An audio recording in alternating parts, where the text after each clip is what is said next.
Hello friends, Sindhu Bhairavi இன்றைய எபிசோடில் என்ன நடக்கலாம் அப்படிங்கிறத பற்றி பார்க்கலாம். இன்றைக்கான எபிசோட் இன்ட்ரெஸ்டிங்கான எமோஷனல் எபிசோட் அப்படின்னே சொல்லலாம். இப்போ பைரவியை சஞ்சய் காரில் கூட்டிகிட்டு போகும்போதே பார்த்தோம்னா எப்படியாவது பைரவியை வந்து சென்னை வரைக்கும் நம்ம காரில் கூட்டிகிட்டு போகணும்னு சொல்லி நிறையா திட்டம் போட்டு ஃபோனில் பார்த்தோம்னா அந்த ஃப்ளைட் மூடு போட்டாங்க. அப்படிலாம் பண்ணி இப்போ அதாவது பைரவி வந்து அப்படியே ஒன்றும் தெரியாத மாதிரி கூட்டிகிட்டு போகிறாங்க. இப்போ பஸ் இல்லை அப்படின்னு சொன்னதுமே இப்போ பைரவி கிட்ட வந்து நீ ஆறுமுகத்தெல்லாம் சொல்ல வேணாம், வா நம்ம அப்படியே கார்லேயே போயிடலாம் அப்படிங்கிற மாதிரி சொல்லும்போது பைரவி இருந்துக்கிட்டு ஆறுமுகத்திட்ட சொல்லாமல் என்னால் வர முடியாது அப்படின்னு சொல்லிட்டாங்க. இன்றைக்கான எபிசோட் மிஸ் பண்ணாமல் வந்து கண்டிப்பாக டிவியில் பாருங்கள். ஏன்னா நிறைய விஷயம் இன்றைக்கி பைரவி ஆறுமுகத்தை பற்றி ரொம்ப வெளிப்படையாக சூப்பராக பேசுகிறாங்க. ஏன் கல்யாணம் நடந்துச்சு, எதனால் அவங்க நல்லவங்க அப்படிங்கிற மாதிரிலாம் அதெல்லாம் கேட்குற சஞ்சய்க்கு சொல்லவா வேணும். அப்படியே கோவத்து மேலே கோவம்னு சொல்லி சரியான கோவம் வந்துக்கிட்டு இருக்கு. இப்போ இன்னொரு பக்கத்து பார்த்தோம் அப்படின்னா நம்ம சொல்கிறதெல்லாம் ஒன்றும் பைரவி கேட்க மாட்டேங்கிறாங்களே. சரி அங்கே போயிட்டு பார்த்தோம்னா இவங்க போகிற வேலை முடிஞ்சமே நம்ம கூட ரூமில் தங்குவாங்களா, அப்போ பார்த்துக்கலாம்லாம் யோசிச்சுக்கிட்டு இருக்கும்போது திடீர்னு குறுக்கால கார் வந்து நிற்கிது. யாருன்னு பார்த்தா நம்ம அதிரடி பாய் வந்து ஆறுமுகம் வந்து நிற்கிறாரு.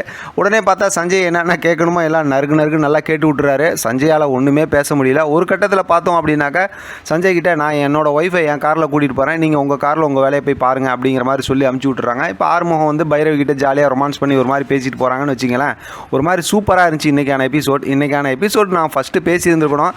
நான் வந்து என்னென்னா இப்போ ஆஹா கல்யாணத்தில் ரொம்ப முக்கியமான ஒரு மூமெண்ட் போய்கிட்டு இருக்கு. ஆஹா கல்யாணம் சீரியல் வேறு முடிய போதா, அதனால் இன்றைக்கி ஆஹா கல்யாணம் பேசி வழக்கம் போல் மகாநதியை பேசிவிட்டு அதுக்கப்புறம் இங்கே வந்ததுனால கொஞ்சம் லேட் ஆகிடுச்சு. சாரி, கோச்சிக்காதீங்க. நிறைய பேர் கமெண்ட் பண்ணுறவங்களாம் தொடர்ந்து கமெண்ட் பண்ணிட்டுருங்க. என்னோட சூழ்நிலை, அதனால் உங்களோட கமெண்ட்ஸுக்கெலாம் என்னால் ரிப்ளை பண்ண முடியல. நான் நம்ம வீட்டுக்கு வந்து நம்ம கம்ப்யூட்டர் லேப்டாப்பில் உட்காந்ததுக்கப்புறம் கண்டிப்பாக எல்லா கமெண்ட்ஸுக்கும் முடிஞ்ச வரைக்கும் நான் எல்லாத்துக்கும் ரிப்ளை பண்ணுறேன். எதுவும் தப்பாக நினச்சிக்கேன், தயவு செஞ்சு என்னை மன்னிச்சிருக்கேன். சரி, இப்போ கதைக்கு வருவோம். அடுத்து பார்த்தோம்னா ஆறுமுகம் பைரவியை கூப்பிட்டு ரொம்ப சந்தோஷமாக போயிட்டு இருக்கிறாங்க. இப்போ இங்கே பார்த்தோம் அப்படின்னா சிவா ரொம்ப கோவத்தில் உட்காந்துருக்காரு. சிந்து வந்து அப்படியே மன்னிப்பு கேட்குற மாதிரி அப்படி இப்படி பேசி என்னை அடிக்கிறதுனா அடிச்சிரு அப்படி இப்படின்னு எப்படியாவது பேசி சிவாவை சமாதானப்படுத்த பார்க்குறாங்க. ஆனால் சிவா வந்து ரொம்பவுமே கோவமாக பேசி உன்னை பார்க்கவே பிடிக்கல, உன்கிட்ட பேசவே பிடிக்கலன்னு சொல்லி ரொம்ப கோவமாக பேசிட்டு அங்கேருந்து கிளம்பிடுறாங்க. இப்போ சிந்துக்கு ரொம்ப கவலையாக இருக்குது.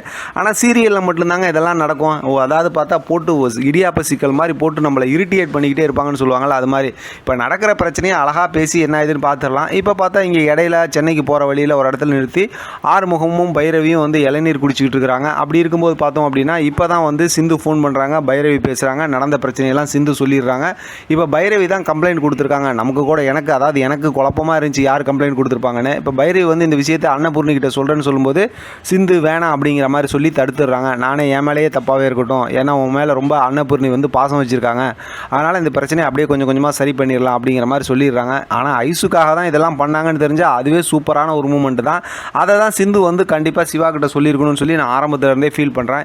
இப்போ பார்த்தோம் அப்படின்னாக்கா அந்த பக்கத்து ஆறுமுகமும் ஃபோன் பேசிகிட்டு இருக்காரு. ஃபோன் பேசிட்டு வந்து பார்த்தோம்னா பைரவி கிட்ட இந்த விஷயத்தை சொல்லி ரொம்ப ஃபீல் பண்ணுறாரு. இந்த மாதிரி கம்ப்ளைண்ட் கொடுத்துட்டாங்களாம் அப்படிங்கிற விஷயம்லாம். உடனே அவங்க ஆறுமுகம் வந்து சொன்னதுமே இப்போ பைரவி ஃபீல் பண்ணுறாங்க.